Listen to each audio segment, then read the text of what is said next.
Estamos nos transformando. Somos arquitetos do nosso próprio futuro. Vamos criar juntos o próximo nível. Embratel, sua empresa no próximo nível.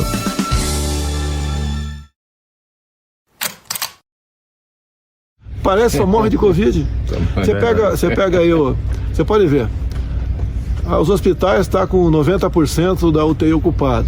Agora, o que a gente precisa fazer? Quantos são de Covid e quantos são de outras enfermidades?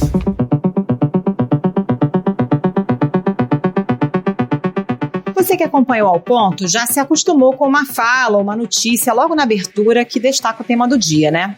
Para esse episódio foi fácil de encontrar. Na quinta-feira, diante do colapso de sistemas de saúde em vários estados, com risco de falta de oxigênio e de sedativos para os entubados, o presidente Jair Bolsonaro resolveu pôr em dúvida a lotação dos leitos nas unidades de terapia intensiva para pacientes com ou sem Covid. Então, a gente decidiu buscar uma informação na fonte. O relato a seguir, dado ao Ponto, é da médica Beatriz Chan, coordenadora do Grupo de Trabalho para o Enfrentamento do Coronavírus do Hospital de Clínicas de Porto Alegre, que não foi questionada sobre a fala do presidente, mas a respeito da situação dos leitos de UTI. Reporto a nossa situação em 18 de março de 2021 pela manhã.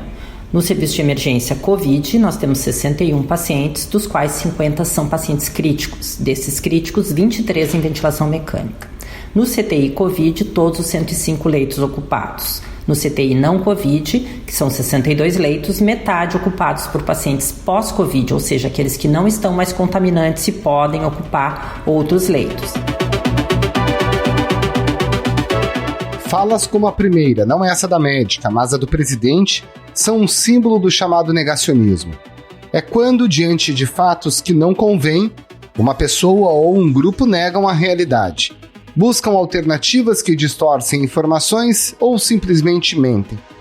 Antes da pandemia, o negacionismo já existia, por exemplo, em relação à contribuição humana para o aquecimento global. Desde a chegada do novo coronavírus, porém, esse movimento provoca estragos na saúde pública. Um dos prejuízos mais notórios diz respeito à crença da cura atribuída a medicamentos que não se comprovaram eficazes. O Ministério da Saúde tirou do ar um serviço digital, ou um desserviço digital, como queira, que recomendava o uso de medicamentos sem comprovação científica para pacientes com Covid. Por que o negacionismo atrapalha a luta contra a Covid? Por quais razões muita gente embarca em discursos que reconhecidamente negam a realidade? É possível, através do diálogo, levar argumentos para alguém com esse tipo de crença? Esses são os temas do Ao Ponto desta sexta-feira. Eu sou o Roberto Maltic, estou com a Carolina Moran e nesse episódio a gente conversa com a microbiologista Natália Pasternak, presidente do Instituto Questão de Ciência, e com o professor de Psicologia Social da Universidade de Brasília, Ronaldo Pilati. Fique com a gente.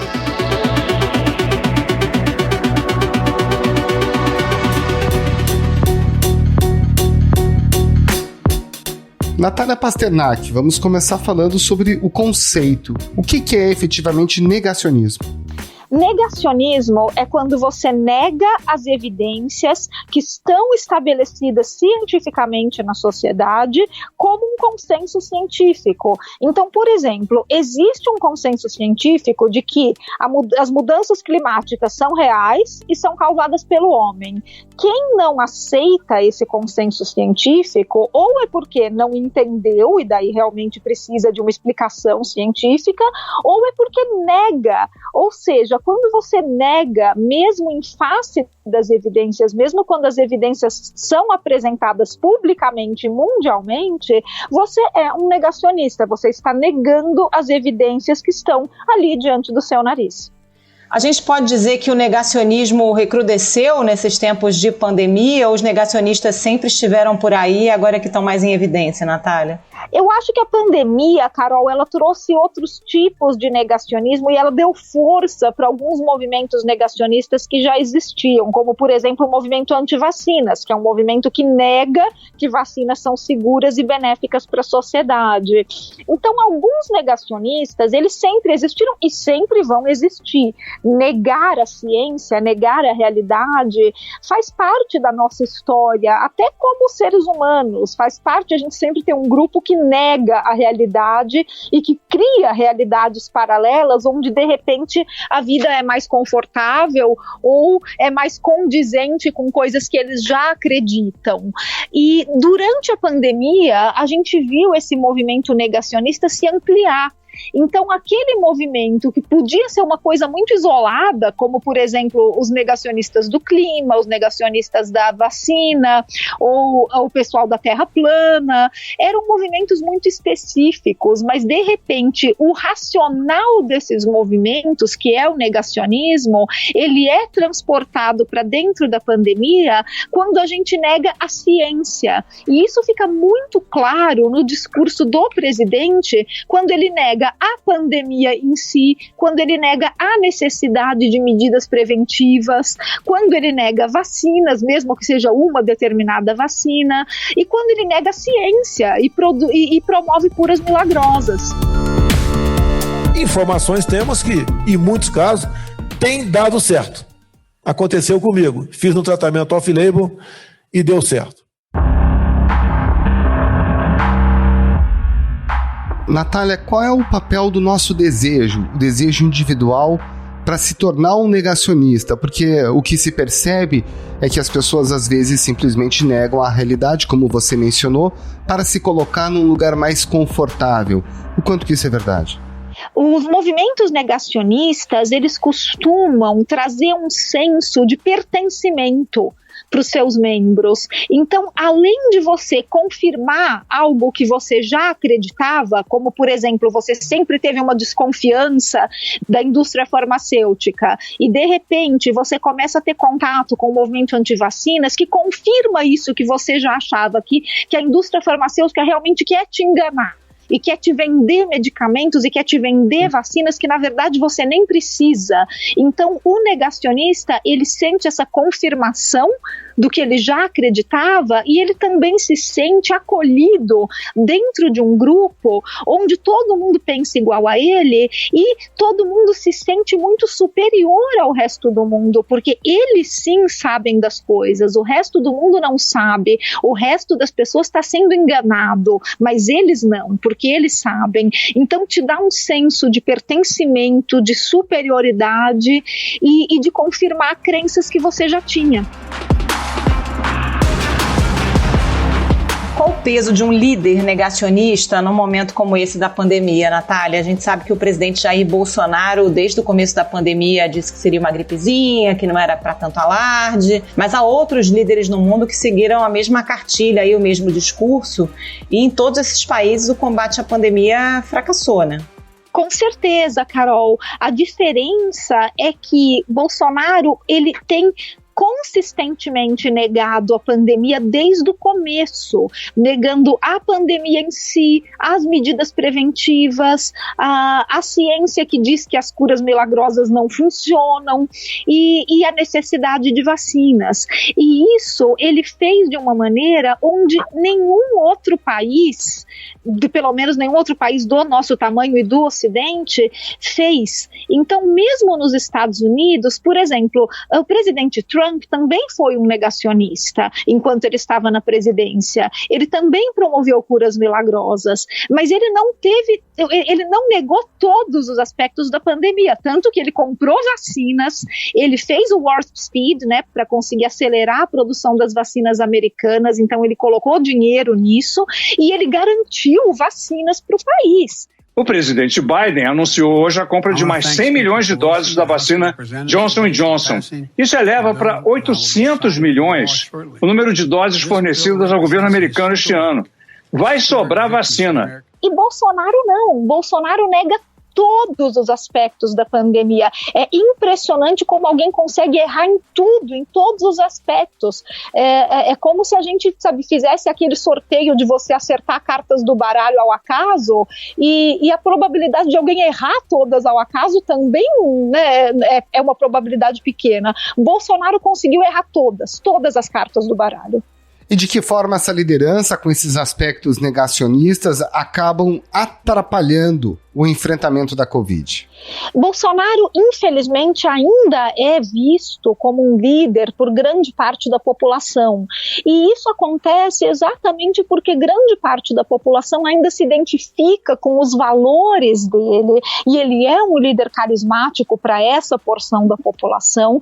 Então as pessoas também estão confirmando coisas que elas queriam que fosse verdade, porque afinal, quem não gostaria de realmente ser transportado para uma outra realidade, onde a pandemia é só uma gripezinha, tem remédio, o remédio é milagroso, e a vacina até que é bom, mas na verdade nem precisa de tanto assim. A pressa da vacina não se justifica, porque você mexe com a vida das pessoas. Então ele confirma o que algumas pessoas querem acreditar, e o estrago que essa porção da sociedade faz no Brasil é muito grande, porque sair da pandemia requer medidas colaborativas, requer que toda a sociedade brasileira esteja engajada em medidas preventivas e se vacine quando as vacinas estiverem disponíveis para todos. E engajar em medidas preventivas é nossa única arma nesse momento, porque as vacinas ainda vão demorar para chegar em número suficiente. Então, ter um presidente negacionista que ainda tem bastante suporte na população, e uma população que realmente está alinhada com esse negacionismo que vem do presidente, é muito deletério para a sociedade, impede que a gente consiga conter a pandemia no Brasil, e daí a gente chega justamente nessa situação de calamidade, onde a gente chegou de perder 3.000 vidas por dia.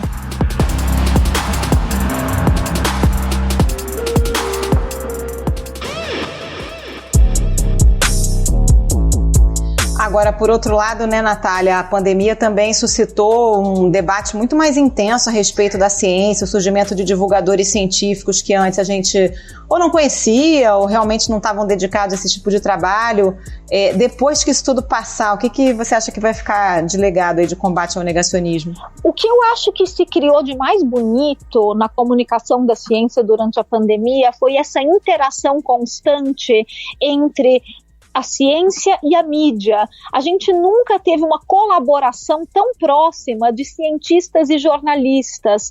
E mais do que ver cientistas no YouTube, que a gente já via antes, agora a gente vê cientistas na TV, a gente vê cientistas no jornal, a gente ouve cientistas no rádio. E isso eu gostaria que ficasse, que a ciência sempre faça parte do nosso dia a dia, porque ela faz parte do nosso dia a dia, a gente só não se dá conta, a gente não presta atenção. Então que a gente consiga manter essa parceria e tornar a ciência um assunto do dia a dia na TV, no rádio, no jornal, assim como política e economia. Natália Pasternak, obrigada pela participação mais uma vez, bom trabalho aí. Obrigado, Natália, um ótimo trabalho. Obrigada a você, Carol Maltic, sempre um prazer.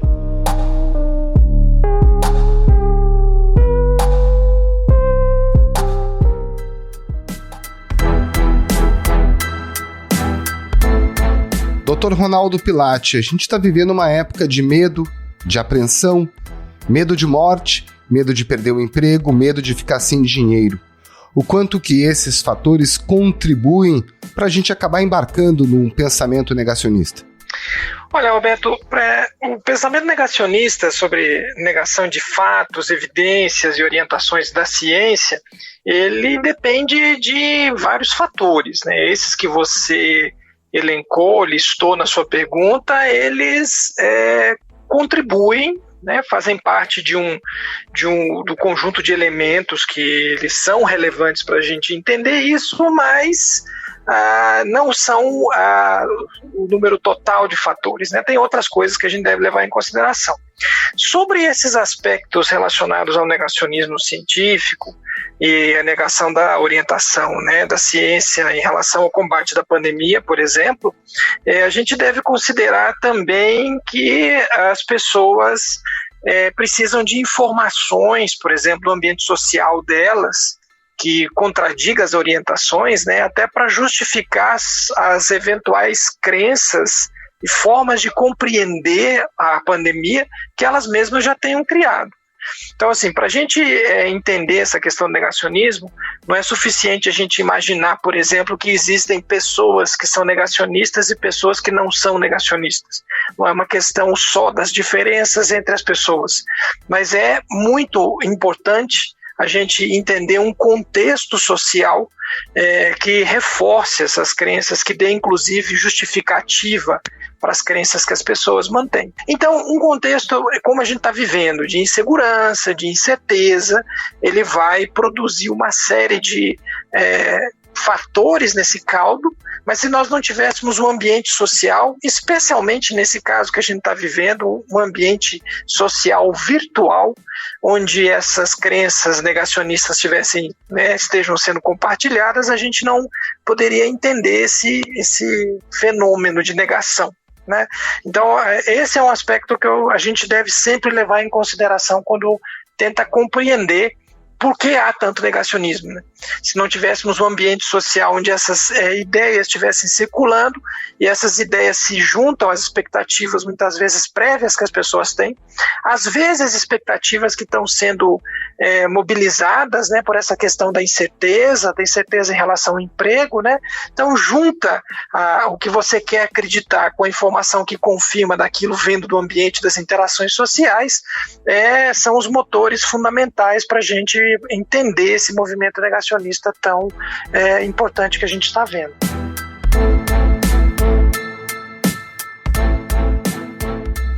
A Agência de Medicamentos da União Europeia afirmou hoje que está firmemente convencida dos benefícios da vacina da AstraZeneca em prevenir a Covid. O órgão regulador vai divulgar na quinta-feira o resultado da análise de alguns casos de trombose em idosos, mas já reforçou que não há indícios de relação com a vacina. Agora, doutor, em um caso como esse da pandemia, a ciência também enfrenta seus dilemas e são bem importantes, né? Médicos observam dúvidas, paralisam vacinas, depois medicamentos que eram inicialmente tratados como promissores acabam frustrando expectativas. O quanto que o próprio processo científico, da forma como ele funciona, não facilita a vida de quem pretende provocar dúvidas na sociedade. Roberto, essa é uma questão importante, porque a ciência, a maneira como a ciência ela produz o sentido da realidade, as orientações, no caso, as tecnologias, em qualquer área, ela está associada a um grau de incerteza sobre o que a gente sabe. Esse elemento da incerteza é fundamental, inclusive, para a gente poder acumular e produzir conhecimento e entender a realidade. Isso é uma das maiores forças dela, né? Agora, a gente tem alguns problemas em relação a isso. Primeiro que, no geral, o conhecimento da população sobre o que significa essa incerteza do saber, ele é limitado e muitas vezes distorcido. Porque, veja, a ciência, essa incerteza da ciência, ela está associada ao processo em longo prazo dela. Mas ela produz evidências e os cientistas eles trabalham com as evidências, as melhores evidências produzidas naquele momento, né, que a gente possui. Esse ano de pandemia, a gente teve uma produção extremamente intensa. Na verdade, se a gente olhar para a história da ciência, nunca se produziu tanto sobre um assunto com tanta frequência e com tanta intensidade em todas as áreas do conhecimento. A minha área, por exemplo, a área da psicologia, está com uma quantidade enorme de produções, até porque o combate à pandemia é um combate de mudança de comportamento, em primeira instância. As estratégias de distanciamento social estão focando no comportamento das pessoas, entre outras estratégias, mas essa, por exemplo. Então, a minha área, por exemplo, produziu muito, é inédito isso, né? E veja, qual que é o ponto aí? Quando as pessoas incompreendem, né, elas não têm uma compreensão clara do que significa essa característica da ciência, né, de que ela produz um conhecimento que é transitório, por exemplo, essa incompreensão leva, por exemplo, a elas acharem que qualquer informação produzida pela ciência, então, ela não é uma informação confiável. E não é assim que funciona. Para o cientista, o que vale, e para quem dá as orientações para a população, para quem transfere esse conhecimento e elabora a política pública de qualquer área, da saúde agora mais especialmente, ela está embasada nas melhores evidências disponíveis. É sobre isso que a gente tem nesse momento.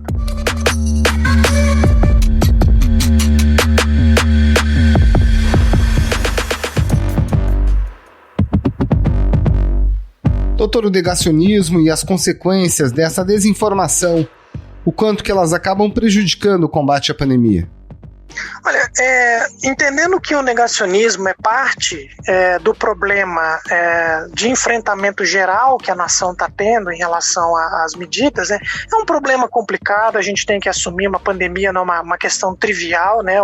É um tipo de evento que tem uma raridade para as nações, né, para os países, então acho que a gente tem que assumir o grau de complexidade que ele tem, mas sem dúvida o negacionismo e a maneira como o enfrentamento, pelo menos ele está acontecendo no Brasil, esse é um fator que acaba afetando a nossa capacidade de resposta, imagino eu, de uma maneira significativa, né? Pelo menos com os dados que a gente tem, inclusive com as pesquisas que nós temos feito no âmbito da pandemia, né? Sobre informações, uma série de coisas que a gente tem levantado de dados, né? É claro que não dá para achar que é o único fator, mas é um importante. Eu acho que nós temos, como ele é um dos fatores, um impacto relevante nessa baixa eficiência que nós estamos tendo em enfrentar a pandemia ao longo desse ano todo, né? Então, assim, respostas de ações que deveriam ter sido tomadas antes, elas acabaram sendo retardadas, porque, em parte, argumentos de negacionismo, ou então do tipo, as vacinas vão ser desenvolvidas em tempo muito curto, quem que vai confiar nisso, né? É um tipo de argumento que eu já escutei aparecer em alguns locais, né? E isso acaba minando uma ação que a gente deveria ter tido com maior antecedência, por exemplo, de garantir a cobertura vacinal, né? Então, esse é um exemplo, né, de como a gente tem um efeito ruim de uma perspectiva que mina a orientação e acaba deixando com que a nossa preparação ela tenha sido tardia, né, nesse e em outros assuntos e outras iniciativas, né? Agora, doutor, muita gente perdeu a capacidade, inclusive, de conversar com antigos amigos, pessoas que têm crenças em coisas que estão muito distantes daquilo que está sendo apresentado como uma informação mais consolidada. As conversas estão paralisadas. Tem alguma estratégia? Vale a pena ir para o confronto para tentar convencer uma pessoa de que ela está agindo de forma negacionista?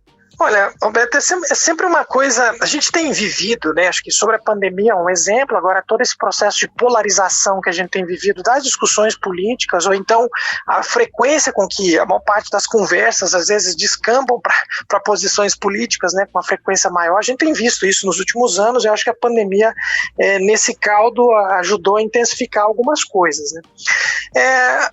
Assim, uma regra geral, eu diria, se isso funciona, ou estratégias, né? É difícil dizer, porque o conjunto de situações em que essas interações acontecem é muito amplo e muito diversificado. O que eu poderia oferecer como uma sugestão é de que a discussão pela discussão, e a discussão baseada unicamente no processo de tentativa de convencer os argumentos contrários, né, com uma estrutura argumentativa, com discurso, ou com mensagens de texto, que é hoje como muita gente, as pessoas fazem, ou com os áudios de aplicativo de mensagem, né, se a motivação for unicamente essa, e nenhum dos lados envolvidos tiver com a mínima motivação para escutar o argumento do outro, eu acho que é uma perda de tempo a insistência nessa estratégia, né? Eu acho que nesses casos o bom é tentar compartilhar informações, né, de fontes diferentes, porque essa é uma maneira de tentar abrir o diálogo, né, de alguma forma. Mas se não existir a motivação nas interações diretas, de que se escute o lado, o argumento do outro, me parece que a intensificação das discussões acaba acirrando mais as visões polarizadas do que, eventualmente, minimizando a polarização. Dr. Ronaldo Pilatti, professor de Psicologia Social da Universidade de Brasília, UNB. Muito obrigado pela sua participação aqui no Ao Ponto. Um bom trabalho. Perfeito, Alberto. Muito obrigado. Obrigado pelo convite e a possibilidade da gente discutir um assunto tão importante nesse momento do nosso país.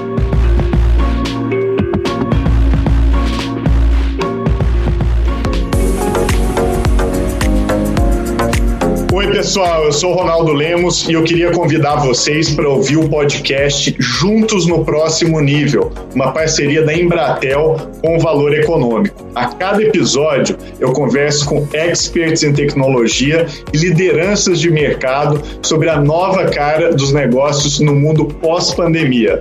Áreas como varejo, saúde, governo, agronegócio e indústria 4.0 estão no centro desse nosso bate-papo. Busque Juntos no Próximo Nível nos principais agregadores e entre nessa conversa. Espero vocês.